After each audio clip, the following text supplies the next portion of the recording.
Pleased to be live again. Thank you so much for joining me, Trevor. As always, glad to be here. Today we're going to talk to somebody special, and we're going to get right to it. The Director of Membership and Public Affairs with the U.S. Hemp Roundtable. Kerry has worked with multi-million and billion-dollar companies to champion and secure hemp-friendly legislation at both the state and federal levels. He is the primary driver of revenue for the organization and spearheads all press coverage, social media outreach, Washington, D.C. lobbying days, and anything else required to run one of the largest advocacy groups for the hemp industry, something you and I all love. And if you don't love it and you're just curious about it, thank you for tuning in, because we got not only the people, but the resources that you need to figure out if this industry is something that you could benefit from, which, I know off rip, Trevor, that everybody could benefit from it, unless they're definitely allergic. There's room. Yeah, I was going to say there's room for people to benefit. But yeah, joining us is Kerry Hinkle, and we just want to make sure the audio is working. Kerry, you still there? That I am. Thanks for having me, guys. No sweat. Thank you for squeezing us in your busy day, brother. Yeah, no, it's fun, and appreciate what you guys do in Wisconsin, Virginia. I think you're in Ohio too. So I know you've got a fast growing business, and I have a lot of respect for what you guys are doing. So excited to talk all things hemp policy with you guys. Yeah. Nobody seems to be as educated or as well versed as those that are appointed to be a part of that largest advocacy groups, that is the U.S. Hemp Roundtable. I honestly can't think of another group outside of the U.S. Hemp Roundtable on a national spectrum that actually has a driving force. Yeah, no, we appreciate that. We've been around for a little over 12 years now. We got started with our general counsel, Jonathan Miller, and he started working on the 2014 Farm Bill, which established the pilot program. And then we eventually took those same efforts and companies that helped in 2014 to ultimately get full legalization of the hemp crop in 2018. I'm in Lexington, Kentucky, which is also where our general counsel is from, and he has a long history of politics in the state, and so we were able to leverage some of those relationships, particularly with Senator McConnell, to ultimately get that 2018 Farm Bill across the finish line. And ever since then, we've been fighting mostly on defense to protect the ability for the types of products that you guys sell to continue to be sold, but also trying to play offense to implement some reasonable restrictions, especially at the state level. Now we've got a slew of states that are opening up their state houses right now. They're each deciding to legislate or regulate us differently. So we're playing a little bit of whack-a-mole at the state level, and we have ultimate eyes on the prize to get some kind of federal standardization passed. So I know we've got about 35, 45 minutes, something like that, an hour today, and I'm sure we could spend all day talking about this. So happy to take the conversation wherever you guys like. Yeah, if I could just jump in right away, just curious from an overall view and maybe from some of the consumer or viewers, how did you originally get started? Like what kind of propelled you into getting involved? Yeah, it's a good question. So I started working at a CBD American Shaman shop in 2018, right before the Farm Bill was signed. I remember we had been opened for a few months, and we watched as President Trump signed the Farm Bill, and we were getting a customer in the door, and I'm like, what are you guys doing watching C-SPAN in a CBD store? And we're like, well, the product you're about to buy is now officially legal federally. So that was a really big moment for me. And when I walked in, I was working at Jimmy John's delivering sandwiches, just paying my way through college. And I was making like $8 an hour at Jimmy John's, and they offered to pay me $12 an hour at the CBD shop. So that was kind of my foray into it. I'd always been hesitant to get into anything hemp or marijuana related because my father and both of my brothers have past felony convictions for marijuana possession. So as someone who wanted to make it out, if you will, from my upbringing, I wanted to avoid those products, and ultimately came to learn that, it's not so bad. And especially when it was just CBD, that these were, low dose products that didn't get you high and just made you feel a little bit better. So I've seen that market evolution from when I used to sell the really gross tinctures and you hold it under your tongue. And I would tell my customers, if it tastes bad, it works good kind of thing. And I've seen that market evolution over the 6 years now to where, I can get any type of product that I would really choose to want to consume or dial in. And so I was working at the shop.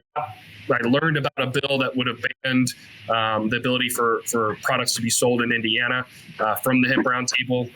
They started me off after I heard about that, the Hemp Roundtable came in, they lobbied the Attorney General, they convinced them why they were wrong, and they saved my business and the countless others, as well as the consumer access to CBD products in Indiana. I think this was 2019. So then, I heard about a job opening with the organization. I started off at a few hours a week and have kind of crafted and forged a role to where this is now full-time responsibility.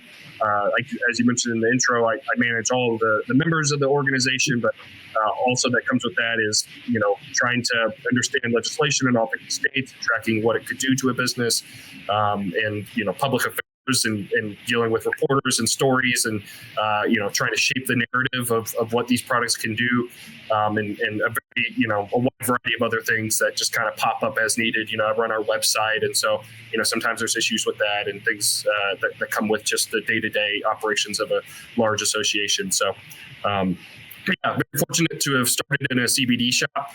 I've got to see those real world experiences of, that little lady putting a little bit of cream on her hands and going, oh my gosh, that aha moment where you get to see the real benefits of the products. And so I've carried that original, entrance into the market for me with now my advocacy role where, I understand the benefits of having these products legal, especially in states like Wisconsin, where I believe you have a lot of stores, Indiana, where I was originally from, and Kentucky, where I'm at now, are all states that don't have marijuana, or if it's legalized in Kentucky, it's not on board yet. So, I've seen those real world impacts of the products on consumers and very much carry that with me today. You are so impressive, Kerry. And for those that are listening, you just don't understand the amount of information that the U.S. Hemp Roundtable and this particular guy right here, Kerry Hinkle from Kentucky, literally has your back and my back. And I feel confident in talking with you and hearing what you're saying right now, brother. 100%. Really glad to have you as part of that inner circle, dude. Seriously, thank you for your service. Yeah, no, much appreciated, and I don't compliments very well, so I'll just say thanks, and we'll keep it moving. Well, and you're a handsome devil yourself too. Seriously. You're not too bad either. I'm looking at it. So we appreciate that. Well, you did touch on large scale, but given the complex and evolving regulatory landscape surrounding hemp, how does the U.S. Hemp Roundtable assist small businesses in staying compliant while fostering innovation across the nation? I mean, the dispensary happens to be the largest hemp-derived cannabinoid dispensary in America, with over 5 states covered, a nationwide online store, and a bunch of more stores to come in the future, because not slowing down. But when it comes to those smaller businesses, how does the U.S. Hemp Roundtable go about identifying those particular needs in those grassroots markets? Yeah, absolutely. I think impacting policy is a combination of public and private pressure. And so what I mean by that is that, we have a budget of so much that we'll allocate to a certain state to hire lobbyists on the ground that may have a connection with a certain lawmaker to educate them on either the problems or benefits of a certain piece of legislation.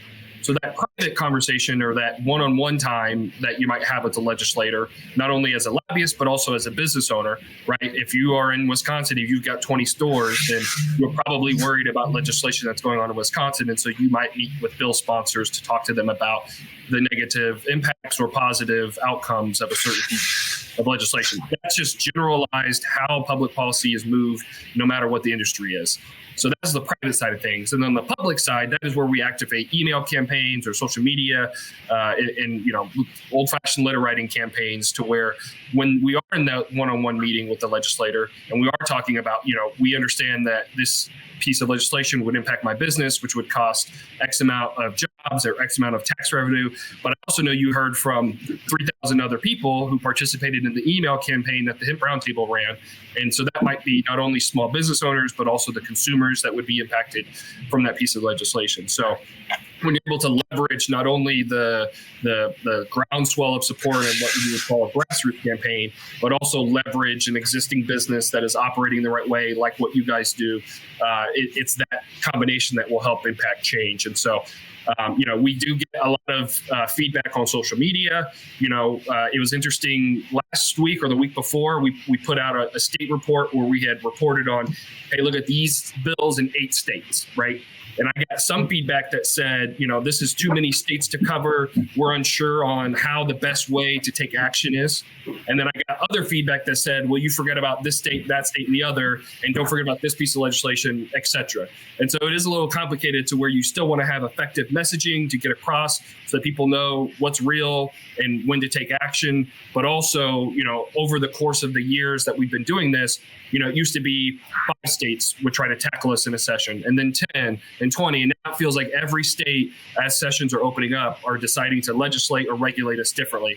And so kind of sifting through the noise of that and understanding what has real teeth and when to activate our email subscribers and activate our membership is kind of more of a not a science, but a little bit more gut feel there. So it is complicated, it's convoluted, but that's part of the job of an association is to sift through all that and activate members and consumers when they can.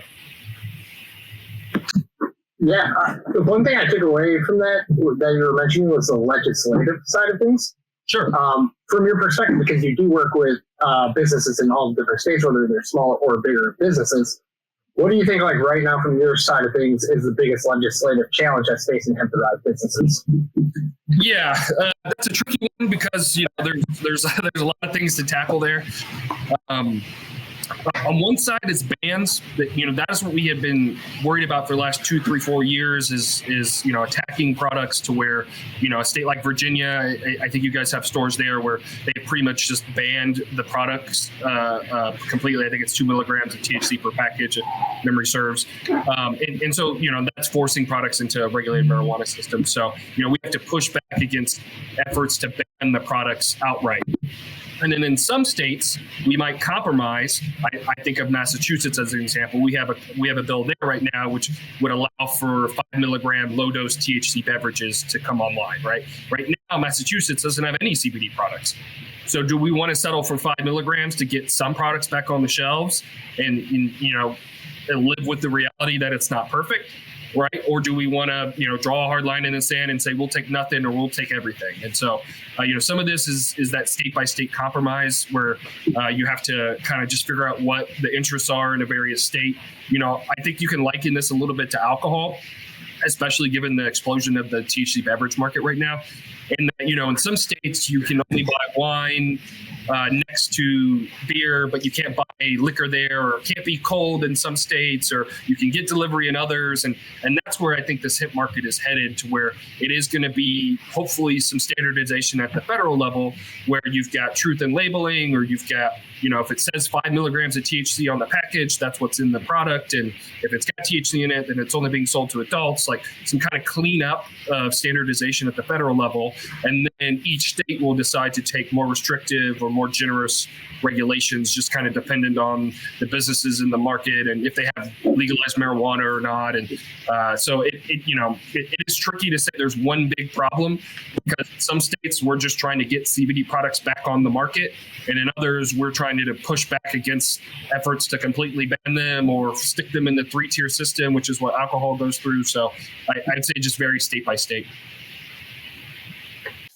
Well, speaking of varying state by state, here in Wisconsin, we're just now seeing the ripple effect going on with something that we were talking about right before we pressed the record button, was with the beverages, and already seeing a huge increase in intake at the local bar scenes with the select few bars that are carrying. And the dispensary now, shout out the sponsor, now going to be carrying drinks in the very near future. And as a company that leads the way, kind of trailblazes this industry from a retail angle, and doing things the right way when it comes to like proper packaging and all that, and making sure that our bud tenders do the due diligence by the customer. No, it's never about $1. It's always about the wellness of folks, and that's why we're all into this. As you mentioned at the very beginning of this interview, with your family being mistreated by the law for something that is a God-given plant, in my opinion, and I'm sure a lot of other folks, but. Yeah, circling back to the beverages, man, what's a key player in those nationwide, and what's the overall market hype and feel as of somebody who's representing one of the biggest advocacy groups out there, and it's a very hot topic, brand new product. basically. No, it really is. And, you know, I tried to catch up to speed on this 3-tier system regulatory scheme. You know, when we were advocating for hemp laws, not even 2 years ago, I had never heard of it. And so now we've seen this large explosion of it, not only just in the market, but also specifically in our industry. We've got in our association, we have alcohol retailers like Total Wine and More that are in our membership now. We have large alcohol Anheuser-Busch distributors who distribute the products and fit within that 3-tiered system, as well as their sister associations. And then we have, you know, craft breweries. Craft breweries have been a huge boom for their industry. Craft brewer sales are down. People are switching away from drinking alcohol in general. And so we're seeing big alcohol, if you want to call it that, start to dip their toes into the water of this market. We're seeing, you know, in your sister state next to you is Minnesota has a really good regulatory scheme that allows for on-premise consumption of hemp beverages. And so we're seeing at a bar where, you know, you might have 4 or 5 people together and some of them don't like to drink or don't want to feel the effects of being hungover, where some folks can grab a beer and some folks can grab a THC seltzer and everybody has a good time. Anecdotally, at our last DC fly-in, before we met with 50 plus lawmakers and senators and talked all things hemp legislation, we had a little networking event. And I remember we had a bunch of our brands get together and they all brought their hemp beverages and there was no consumption of alcohol to be found. And I remember it was from like 6 to 9. We all enjoyed our beverages. And at 9 o'clock, we all got in taxis and went home. And I woke up the next morning and felt great. And we had a big day on the Hill. And we'd had those same networking events in the past that involved alcohol because that's what people do when they get together and socialize is they do like to drink. I remember feeling hungover the next day. And I just remember like, if that would have been alcohol, we would not have been in taxis at 9. We would have been, staying late or no, just one more, or you want to go to this spot, right? And so anecdotally, I use that experience to highlight, I think, what so many consumers have felt and why they're switching to these products is, ease of use. We're familiar with drinking in this society. Not as many people may be familiar with smoking a product or putting an oil under your tongue, right? And so it's a familiar experience for consumers. We're seeing ease of access is a big reason why folks are buying them. If I'm at a grocery store and next to the wine and next to the beer are my hemp beverages, that might be a more accessible experience for me to buy it than needing to go into a marijuana dispensary, for example, where these products have been available in the past years, right? Cannabis beverages were not new in 2023. The way you sold them or where you sold them is what was new. Beverages in the marijuana dispensary, you need a large cooler. You need to have retail footprint. You can't have the products out in front of the counter, right? You have to have them behind the counter. And the way that we buy beverages as a society are typically in a grab and go fashion. And so, just the availability and access to the products has been a huge driver. And also the low dose aspect to it, right? These are 2 milligrams in a can or 5 milligrams. And so that quote unquote wine mom that might be looking to cut back from, 3 wines a week to 2 or 1 a week might then switch to a THC beverage to get that same feeling without some of the negative effects that are associated with alcohol. So it's been by far the biggest boom in the industry I've seen in a long time. I think it's brought real market maturity and real players in like the Anheuser-Busch world to come on our side of things and has legitimized some of our lobbying tactics, right? When you have a company or an association that's been lobbying for 100 years on alcohol regulations, getting involved, it's a different conversation with a lawmaker than it may be, a 3-year-old business that's just getting their footing and figuring out how this whole thing works. And so, yeah, it's by far been a huge explosion for our membership, for the industry, and I'm glad to hear you guys are going to be carrying them. I'm sure they're going to sell well in your store. So, yeah, it's been a big deal for us. One quick question for you in regards to the regulation side, because you brought it up kind of with the drinks themselves. Is there any type of conversation that you've seen or been part of in terms of any type of different approach to how they would want to regulate drinks or anything of that fashion, or is it going to be pretty? Do you think it will be? I know you mentioned different in state to state, like how some states have you could get beer, but you couldn't get liquor, or you could only do it until a certain time of the night. Has there been any type of conversations around any type of regulation with that? Yeah, and that's what I was referencing as the three-tier system, right? So when alcohol was getting started 100 years ago, there were people that were manufacturing alcohol and selling it right to consumers, and they were improperly manufacturing the products, and people were getting sick and dying. And so they implemented a three-tiered system, which required a middleman to then distribute alcohol to consumers. Sure. And this middleman is the distributor that is now also collecting taxes and paying the government. So they have a lot of power because of the tax distribution model, and that they collect it from the person who makes it before they sell it to the end consumer. And so some states are wanting to just take those same THC beverages, stick them in the existing three-tier distribution model, and call it a day.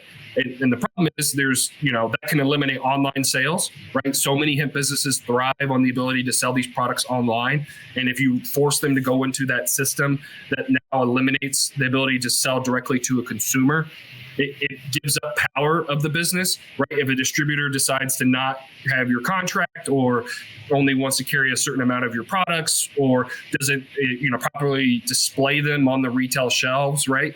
There's so much power that is lost from the ability to just say, I'm going to sell my products to you, Trevor, but first I have to go through Jacob first, right? The ability just for me to sell my products to you is our belief as a roundtable is what should be implemented. And we can do that through meaningful age gating, right? Requiring ID when you check out online, or, there's new systems now where they can scan your face, and, I'm pretty sure soon they'll test your blood through your phone too. So, there are ways that we can meaningfully age gate online to address those legitimate concerns of people that sell a product where you just click, yes, I'm over 21, and now you can buy anything you want.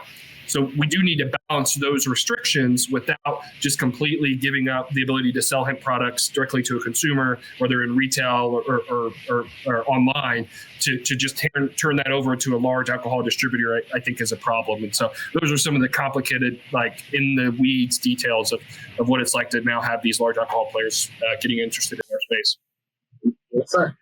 Very well said, Kerry. And with your specific focus at the round table of spreading that awareness, are there anything, what's on the calendar for you as far as public events and or just places or events that folks can travel to per their locality, obviously, especially if you come out here to Wisconsin, would love to wine and dine you the right way, you know what I mean?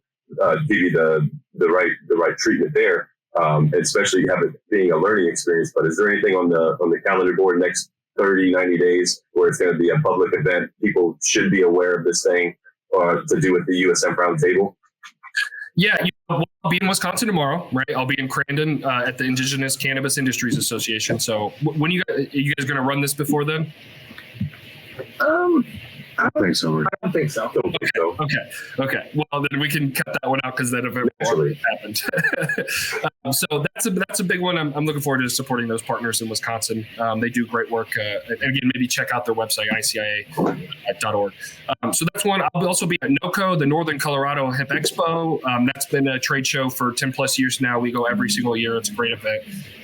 We will have some exclusive hemp roundtable events where we'll fly to DC and we'll lobby with lawmakers, but a great way for the public in general, maybe not, on a B2B conference, which is what I usually go to, is still to just monitor hempsupporter.com/state action. So that's where if you're on our email list, you'll see when a bill is being introduced, and we write a simple template for you where you can just type in your zip code and everything populates, and you can contact your legislator in a matter of 30 seconds to either support or oppose a piece of legislation that we may flag. So our email campaign, I think, is a great way for the public to stay involved. What about if they wanted to stay involved with you because you're so knowledgeable? We had Dr. Ryman on the show a couple of weeks ago for our live podcast, and she was all too informative. She's got over 20 plus years in the medical cannabis studying field in general. And man, where can folks reconnect with you in a sense if they have a question about supporting the US Hemp Roundtable in general? Yeah, Kerry at hempsupporter.com. That's a great way to contact me. I'm pretty active on LinkedIn as well. The social media really canceling or shadow banning hemp and cannabis products, LinkedIn has been a very great platform for us. Also, if you just want to reach out to the Hemp Roundtable and see other members on our team, it's info@hempsupporter.com. So LinkedIn, and I'm on Twitter /X, and also, of course, our emails are the best way to stay involved. There you go. Awesome. And just because you brought up to reach out, and Jacob, you had mentioned how can people stay up to date with what's going on. It brings up the idea of exposure and information out there in the public. And something that I just kind of came across my mind was you are in an interesting position where you're interacting with a lot of different aspects of the industry. Is there anything that you've seen or noticed that you would consider as a big piece of, say, misinformation floating around? Anything that you've noticed or anything that you've seen in the general public stance that you would say is being caught on a little bit as like misinformation? Anything that stands out to you? Yeah, there was just a report called the Hemp Hoax that came out of California, where a bunch of regulated marijuana companies issued a report with some ex-cop that was a private investigator to test hemp products and report back on them. And the report states that all these products are the worst things in the world. They've got contaminants and high milligram limits, etc. And there's no doubt that there's validity to what they are saying. But it's interesting that they also left off, some of the members of the roundtable that are in the wellness space that don't sell those products. Well, they weren't included in their testing. And so I forget the exact number, but it's like 90% of the products tested are testing hot or having improper products in there. And so it seems like 90% of all hemp products are bad.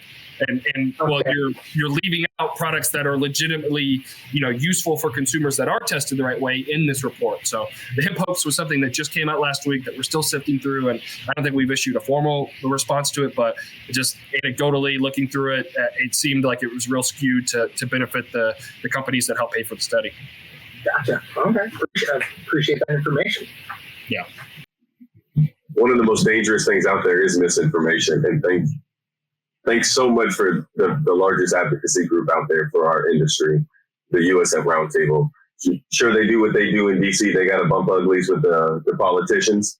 But, man, the work you do on a national scale and helping out the individual, hopefully the individual that's watching this, thank you for staying with us right now. Kerry's an absolute unit when it comes to what we got going on here in the industry. And we did a good fight. That's right. Yeah. I'm very lucky to do what I do and to get the support of businesses like yours and to help consumers. Again, I saw that little old lady came in my shop that reminded my grandma that got a benefit from a hemp product, and so I carry that with me to when I go to DC and meet with some of the top lawmakers in the country. So I'm very fortunate and lucky to do it. And again, it's a combination of public and private pressure. So if it's just me in DC talking my head off, that's not going to get anything done. So you've got to have a community behind you and ability to wrangle a bunch of folks behind a unified voice. And that's certainly what we're trying to do here at the Roundtable. As an individual, what would be, or who would be, I should say, not that you need to name drop or anything like that. I'm just curious because I personally dream of working with Snoop Dogg or something like that in the industry one day. Let's say he just opened up the cannabis line, hemp derived out in California right before the wildfires went down. But Cheech and Chong, even they have their own brand of hemp derived cannabis out west. Is there any big brand, as mentioned in your bio, you've worked with $1 and billion companies. What are some of those bigger ones that have really impressed you with the way that they do things? Yeah, a couple of the big ones that are in our board are Kronos Group and Curaleaf. And Curaleaf has been interesting to see as they've got into the hemp-derived, especially the beverage market, which allows for access for hemp products to be sold across state lines. I think that's a big reason why Curaleaf wanted to get into the hemp space.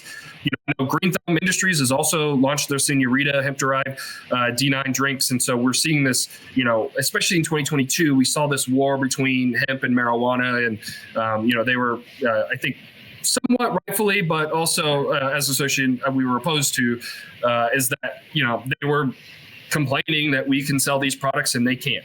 Or, and so, well, you know what, why don't you just join our side of the industry and then you can too.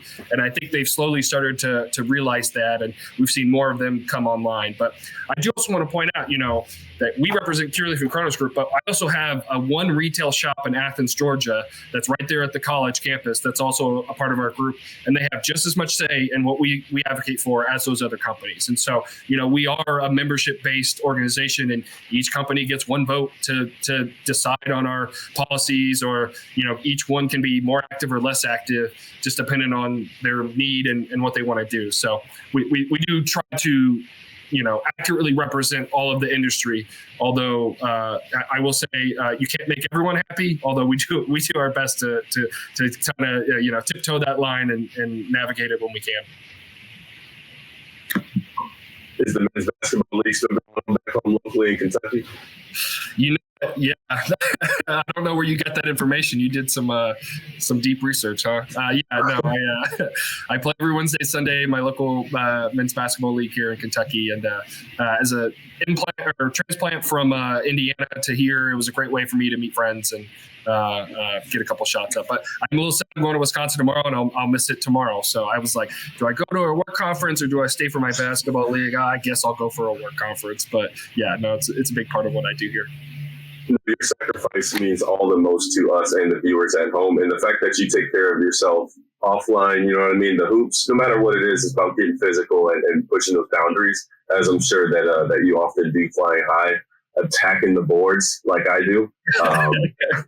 My producer behind cameras giggling right now. We have a game tomorrow evening, and we're going to kick ass. But now that America knows that you hoop and you're from Kentucky, man, there's going to be some call outs. Now we know if you're a business owner, you want to get a hold of Kerry, you might need to just bust a goal out. You know what I mean? Watch this episode and you'll know exactly how to feel talking to Kerry Hinkle, absolute badass from the U.S. Hemp Roundtable. And we appreciate your time in joining us today, brother. Do you have any more questions for the man? No, just so well spoken. Appreciate your time coming in. It's nice to reconnect with you. But my big thing was, you started talking about the basketball, and I was like, I just have to throw some challenges out onto the court from you guys, because you're 3-ball against his 3-ball and see what happens. We'll see what happens. Yeah, my big weapon is I'm left-handed. So the first game, and so I always get them up on the first game, but then it's like, wait a second, he's lefty, and it's like, crap, that was my big secret. So, I just spilled it all, I guess, but yeah, that's always been my advantage. Absolutely ruined. We look forward to working and talking with you in the future if we get a chance to come out to DC and see what that process could look like from just a spectator's point of view. You know, somebody who's down for cannabis, whether it be hemp or marijuana derived, who's just about feeling a part of the bigger picture. You know what I mean? And thankful for you for what you got going on and spreading that awareness, brother. Yeah, we'll see. Encourage your listeners to go to hempsupporter.com, sign up for the email. It's a great way to get involved. Absolutely. hempsupporter.com. Sign up for the email. Go sign up. Listen in, and there, I'll see you on Thursday. Sounds like a plan. Get my number from Brandon. Text me. We'll meet up. Will do.